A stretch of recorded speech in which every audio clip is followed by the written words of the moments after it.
Welcome back to another episode of Rock Boys Football. Feels good to be back. Boys took a couple days off, and we're starting our 2023 NFL Draft quarterback rankings. Not really rankings, just kind of talking about some prospects to watch. We broke them up into some tiers before we get into it. If you guys do like the content, go subscribe to the channel. Go like the video. We're talking college football. We're talking the NFL Draft all summer and into the college football season. And we appreciate all the support you guys have given the fellas. Very much appreciated. We love talking ball with everybody. Still, let's get into the 2023 NFL Draft. Tier 1 quarterbacks. I think this is kind of a no-brainer. Bryce Young, CJ Stroud, that number 1 overall pick is kind of up for grabs between these two. Do you have an early leader, or like what's your feel on these two quarterbacks? I mean, my personal thing is it's probably slightly Bryce Young just because he's a slightly better athlete. And I mean, just being honest, he showed he's like a winner right off the bat. Won huge games. Yes. I think if you watched the Ohio State game, I think at times Stroud wasn't quite good enough in the huge moments. Oregon, Michigan. And that's probably the slight hair that I'm splitting here. But that's truly splitting hairs because they're both so good. Yeah, and it's hard to believe, like, both of these guys played their first real college football this year and were both extremely impressive. Now, the thing to add is they are both throwing to the best wide receiving core in the country, and it's not even close. Like Ohio State and Alabama, specifically Ohio State. Yeah. I mean, just it was a embarrassment of riches for CJ Stroud to go with the ball. But yeah, they're both really good. I'm also giving Bryce Young I'm probably giving him a little bit more of an edge than you are, just in terms of he's a very good athlete. He can extend plays very well. He doesn't necessarily look to run that much, but he's a very good athlete. He's good at throwing off platform, and he's very accurate at the football. I mean, he checks a lot of the boxes. The one box he doesn't check is the size. But now we're seeing quarterbacks do well, not being the prototypical NFL quarterback size. And so I think it really helps when you can throw, like what you said, off platform, on the move from different. Then I think you get away with the size because you can be a little more mobile. Yes. I mean, if you're a statue, I think then that can be a bit of a problem. Granted, Drew Brees did it, so who am I to judge? But like as a Russell Wilson type player, I think if you can do it like that, that's probably the comp. Easy. If there was a comp, it'd be Bryce Young and Kyler Murray because they both probably Russell. I think Russell's the real comp just because he's not an elite. Like Kyler Murray is a different athlete than the two of them. Yeah, I don't think Bryce Young's quite in that league, and he's not a runner per se.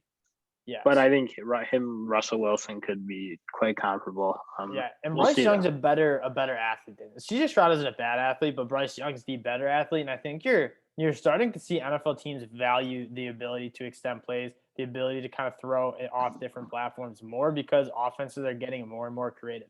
Best offense in the league, the Kansas City Chiefs, they have Pat Mahomes throwing every angle, every throw under the sun.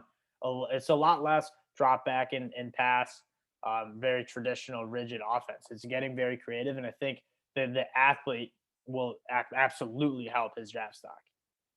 I do think he might need to fill out the frame a little bit more just so you can take hits at the next level and not get hurt.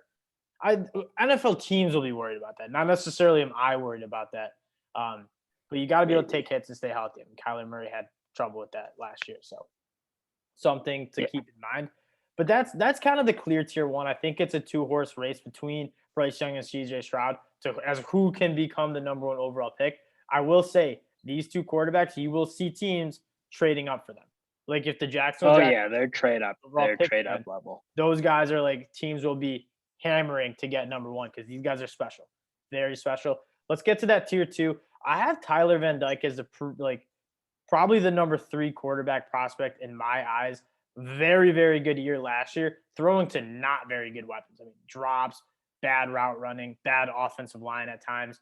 He did a lot for that team that, quite frankly, Derek King couldn't even do. Put together a good season, which is kind of the difference between a lot of these other guys. Is we haven't seen great football. They're all good prospects, and we're going to get to that talent tier, I dubbed it.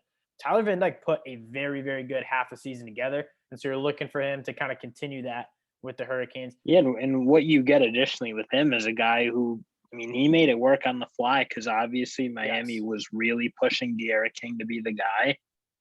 I mean, if you watch, the offense was quite a bit better with Van Dyke. So I think the way he was able to come in on the fly and make it work is like I just think it shows like that's a player. And that's especially on a bad offense around him. So, and then we get to Spencer Rattler, who the number one quarterback recruit in his class in a down year, but I mean, very talented. We saw him put together a very good season at Oklahoma before last year. Now the big thing is, did not look good against or at Oklahoma the last year. I mean, a lot of turmoil. Lincoln Riley, scumbag. He sewered the whole year. What a snake, what a scumbag, crazy. And so what I think you're going to see out of Spencer Rattler here in South Carolina is he seems more mature from the videos that I'm seeing of him. He's conducting himself better.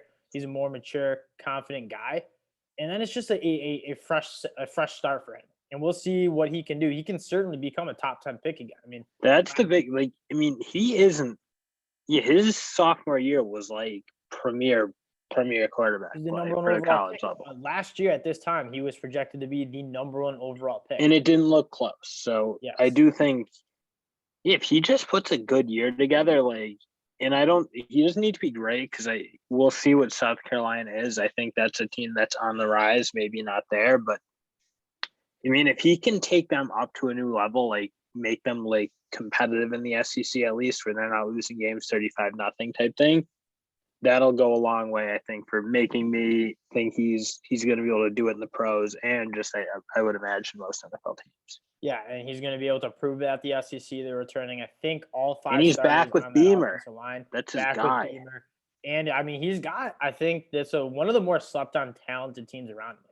Antoine Wells, the transfer, Jaheim Bell. Like they have some guys around him, Josh Van, to make some plays. You're going to have a strong running game. So I'm excited to see what he brings to the table. Let's get through this talent tier. Probably the tier that I'm most excited to talk about because all of these guys have the ability to be top 15, top 10 overall picks. They just who you're sleeping on is Jaren Hall. I don't know what you don't. Jaren Hall is great. Because he did put together a good season at BYU. You're looking for another good season, obviously, in the non-Power 5 level. BYU does play a lot of good teams. So I am sleeping on him, but I feel like he deserves to be in this tier as opposed to tier 2. The guys I want to talk about, though, Will Levis. I'm seeing him mocked in the top 10. I mean, quite frankly, I looked at his stats. They were better than I perceived them to be. He turned over the football more than you would like. But when you watch the film, and we watched a decent amount of Kentucky games last year. Never felt great. He never did feel great.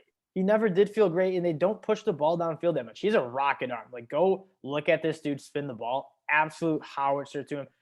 He's a good athlete, 6'3", 225 pounds. He's yoked up. Like, he looks like a dog. He didn't put together like that many. He makes these throws that are like eye-popping. Yeah, it's weird. I would have guessed much worse stats, but then you look at it and they're not bad. Where'd this all come from? Because he wasn't throwing balls that was like, oh wow, this guy has it. Well, you see him throw those balls, but he doesn't do it consistently. They obviously lean on the run game a lot at Kentucky. My big thing is, I mean, a lot of his passes were behind the line of scrimmage, dump offs to Wayndell Robinson. Like, I feel like that's a lot of where that production was coming from. I want to see him stand in the pocket more, deliver better balls. And he's a guy that I think if he puts together another good season, like he will be a first-round pick because he checks all those boxes. Big frame, rocket arm, he's mobile and can extend plays. Like, there's a lot to like in this guy's game. He just needs to put it on tape again this year because I didn't see him be challenged enough down the field. And that's more on like what the play calling was at Kentucky. He just didn't put that much of it on film for me. I haven't gotten into a ton of his film yet. It is the most dead offense I've ever, and it's been dead for like 5, really since Stoops has been there. So they do have a new OC that they're opening. At what point can you change it? Because God, it's just so gross. There is a new OC. I mean, for a while though, they just didn't have a quarterback. Like at one point, they just had Lynn Bowden taking wildcats. Yeah, well, there's probably that's how bad it was. Hard to recruit a quarterback to play for that nonsense. But yes, but I think Will Levis is good. I just want to see it a little bit more. And a very similar guy, Anthony Richardson. I mean, when I see him, he looks like Cam Newton. He's very big. He's a very good athlete. I think an underrated athlete. Like, he's a house to bring down. He's very good in open field. You just want to see it be more consistent. I mean, he's got a that's the thing. Arm. He was Dr. Jekyll and Mr. Hyde. It's like one game he looks awesome, and then the next game they can't move the ball. Like, yes. So if he puts his peak self out there, he's a force. Now, the thing with Florida was offensive line play was decent. pass catchers stunk, and then you're playing quarterback roulette with. At one Dan point, Mullen being an idiot. yeah, exactly. Emory Jones for 2 drives. Anything. For a guy who's managed quarterbacks really well in the past, Dan Mullen, it was a piss poor. He lost his mind this year. I don't know what happened. It was complete panic mode. It was in no way does a 2 quarterback system ever work. You never see a successful offense run that 2 quarterback system. That's what they were trying to do with 2 guys that had similar skill sets. And so it's not we're gonna have this guy in on running plays, and they were just straight swapping series and no rhythm. Chaos. The pass catchers were not good after that. What happened, I think, is they had so many guys: Kyle Pitts, Kadarius Toney, Trayvon Grimes, Van Jefferson, where those young bucks didn't get enough reps, and then all of them were thrown in the fire after they lose 4 guys to the draft, and there's just no chemistry with Kyle Trask turnover, and the offense was absolute shambles. We'll see what he can do with Billy Napier, but Anthony Richardson, you can't deny, has all the talent in the world. Just needs to put it on the film. Cameron Ward's another guy. You just can't know a thing about him because you played D2, but he's got a cannon.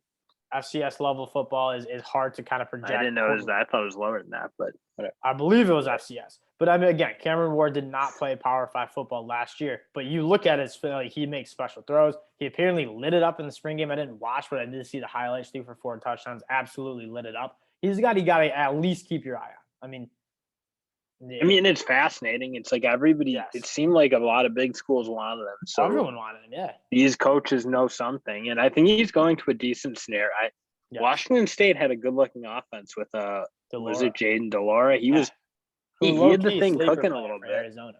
And that's a decent football team overall. I thought once Rolovich was fired, the new coach came in, did a really good job. They're keeping him, and we'll see it, but it's a great situation, I think, because it really was a good team, a really good team. I thought under the radar last year. And then the last talent guy, DJU, a guy that was a very highly recruited guy, came in for Trevor Lawrence. Played an awesome game against Notre Dame. Lights out. I don't know what it was, but he looked awesome and then was just horrible this year. And now you got to break down why he was horrible. Pass catchers were very, very below average. Biggest thing, offensive line just couldn't protect. This dude just did not have a pocket to throw. He looked antsy in the pocket, but a lot of it was on him, and he was missing. That's what I was gonna say. You can blame the rest of the team, but there was a lot of bad football out of him. So you want to see? The offensive line, quite frankly, doesn't look like it's going to be any better. Dabo says he's going to address in the portal. We'll see if he gets anybody. But Dabo doesn't like the portal. He's already said it. Yeah, but he says that's the position that he's going to look for is the offensive line. Yeah, we'll see. It's a little late in the game. He hasn't done anything. Yes, he hasn't done any big move. He know who he wanted. He wanted Olu from Michigan. Michigan yoked him. Sorry. But yeah, he has the talent. You see he against NC State, absolute piss missile for a touchdown across the field. Not many quarterbacks can make that throw. He does. But then just string it together. It doesn't. He's got as good of an arm as anyone, but he throws a ton of balls in the dirt. The ball doesn't get out of his hand particularly quick. It's just weird. Yeah, it's just all over the place. So he lost some weight. Check that. Yeah, I don't check that as I know Dabo says it, but I read that he was playing at 260 pounds last year, which is absolutely. He's a big boy. Yeah, but that's you can too big. See it. No wonder he's having knee. That's a lot of weight for a quarterback to be carrying and expecting to be extended plays and stuff. And he's hard to bring down, kind of like that Big Ben, thick body where he's just shrugging guys off him. But you got to be able to be mobile. He just wasn't that. So we'll see the new body. Now, he might not even start. I really won't be surprised if Jake Klubnik comes in and starts. And then DJU has to. It's going to be interesting. Yeah. So I think that's a more competitive quarterback battle. When Dabo was asked, he says, DJ hasn't done anything to lose his starting spot, which is basically saying he hasn't been impressive, but he hasn't lost it yet. So it's that's an insult. That's definitely not a nice thing. It doesn't inspire much confidence if you're in the DJ camp. Now he is very, very talented. And you saw moments again. You saw in his freshman year. I was like, this guy's Heisman level. Now he came in and was not close. The thing is with me is I'm high on Clemson because their defense is going to be disgusting, generational defense. I really do think so. that offense didn't change. Like it's the same. It's not any better. And I've actually lost more players. They had an incoming freshman who's supposed to be good. He tore his ACL in the spring. So it's like they didn't address the offensive line. You maybe hope the young guys kind of beef up a little bit and become better. But like it looks like it's going to be the same offense, and it looks like it's going to suck. So I like if the spring game was any indication, like they could have moved the ball worth anything. Granted, going against dominant defense, but before you go on, I want to touch a little more on my man Hall. Give me it. You don't see the magic in his game. I know you didn't watch enough BYU. I just know you're not a late night dog. You are a BYU. Yeah, there was a Pac-12 late night owl. He loves that stuff. Jaren Hall, the receivers on BYU are very slow. Like they're very just jump ball catchers, like across the board. So that I don't think helps him like develop. But there's some magic in his game where you see shades of a Johnny football, which is not like. I mean, you wish you didn't have to make that comp because obviously a pro career didn't work out. But there's something to him, and he's got some magic. And I think he's Johnny Manziel, better athlete, better arm. Yeah, no, I think he's really talented. That's why I do have him in the talent tier. And he put together good film. Like in 10 games, he threw for 2,500 yards, 20 touchdowns, and 5 interceptions. You want to see him put together another year if you're going to be playing at BYU. I never liked Zach Wilson, and Zach Wilson kind of got not necessarily Johnny Manziel comps, but rocket. No, they're similar. Good athletes, run around a little bit, make throws. Yeah, we'll see. Zach Wilson also went 3rd overall, so you may not like him, but second overall. Second. So we'll see. Maybe. Do you think he should be in tier 2? I probably would, but I'm okay with keeping him because they probably do need to see more. You only really did see 1 year, and as much as I hate to say it, BYU's not a friendly offense for like quarterback development because they're weird. They don't play with wide receivers. They just play with 5 tight ends. Yeah, Tyler Algier is what he is.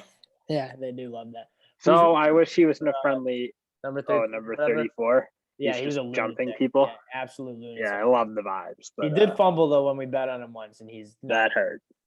But no, I don't know. I think Jaren Hall's there's something to his game that just is magic. I don't know what else to say. There's just something different.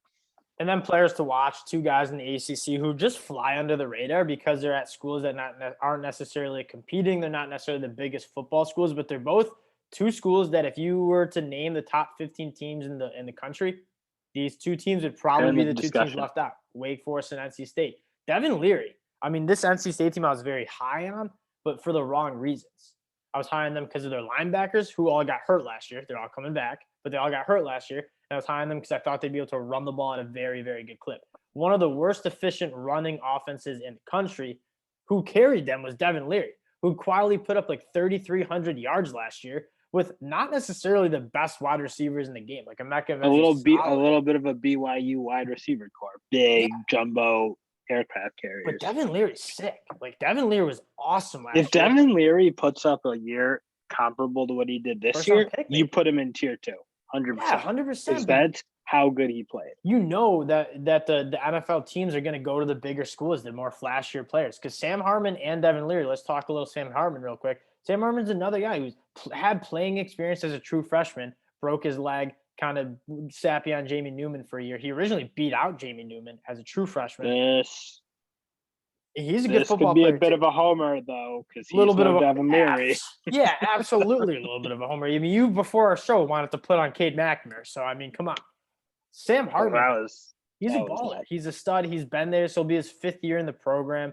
I'm really high on the wide receivers this year as well, and the offensive line. They lose Zach Tom, but bring back a ton of 6-year seniors. One knock on Hartman is the ball needs to get out faster, and B, I think it's such a quarterback not friendly. It's just you can't figure out because there's not a ton of reading. It's very it's very RPO everything and throw quick slants and And when he has to sit back too much, I think he takes some sacks, and I think he struggles. I wish you let him develop real quarterback play because there's bones to his game. He throws a nice deep ball. He's got a good arm, good athlete. Pretty accurate. I think he's a gamer, just straight up. Yeah, he is a gamer. Absolutely. But you just don't give him you don't give guys a good chance at Wake Forest to develop as quarterbacks. I think that's why you saw opinion. Kenneth Walker leave too at Wake. I mean, a guy that didn't want to split carries with Christian Beal-Smith, and he also wanted to be in a more pro-friendly running back spot. They do, and if you say Ole Miss is not like a pro style, like Wake is even worse with the RPO and how long they ride that RPO. It's as far as you can get from like what you see at the NFL level. So that will hurt his stock, and I think that's why he's coming back to I don't know. He wasn't really a good quarterback. I think he's going to coach, honestly, because I don't really think he's going to play pro, but we'll see. The thing is that he can. It's just, he's not going to get drafted that high because he's not putting out NFL tape. Now, he's not putting out tape that the NFL is going to like. But he's a darn good player, and I wanted to give him a shout-out because him and Devin Leary are just quietly, because they go to schools that aren't necessarily football schools, are quietly some of the best quarterbacks in the country. They just simply are. They don't get any respect. Same thing with Zach Thompson. Sam Harmon. 2 pick last year. Oh my God. Falls to the 4th round because NFL teams hate Wake Forest. They hate it because they're not a football school. Yeah, Wake Forest is a football school. Football. It's a top 15 team in the league, in the country, and the NFL teams hate us. It's a joke. It's a joke. So Wake Forest on top, baby. This is our year. This is our year to kind of show it. Disrespect to compare him to Devin Leary. No, it's not. Sam Harmon's going to be the first team All ACC quarterback this year. Yeah, right. Over DJ, over Devin Leary. Book it. Yeah, right.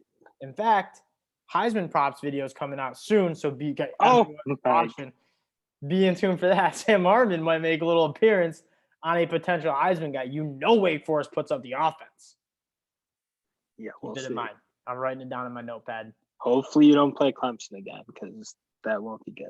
Yeah, just don't count the Clemson game. We just always get smoked at Clemson. That doesn't count though. We know what happens there is we just hold the ball too long. They're 9 feet tall and they just run through you. It goes poorly. Everyone but Clemson though, it doesn't. So yeah, because they can't out physical you. Watch out for the Deeks. Watch out for the Deeks. That's kind of what we'll end on. Hope you guys enjoyed it. Again, very, very early. In fact, let us know in the comment section what quarterbacks we're missing on. Jake Hayner was going to make the list, ended up not putting him on. There are a bunch of quarterbacks, like outside of Bryce Young and C.J. Stroud, maybe Tyler Van Dyke. Like, there's a lot of room for quarterbacks to jump up. And Emory Jones? No. Let us know in the comment section which quarterbacks we are sleeping on. And I hope you guys enjoyed the video. We're coming out with our Heisman video later this week, so get ready for that. We appreciate all the support, and we're going to talk to y'all later. Peace, y'all.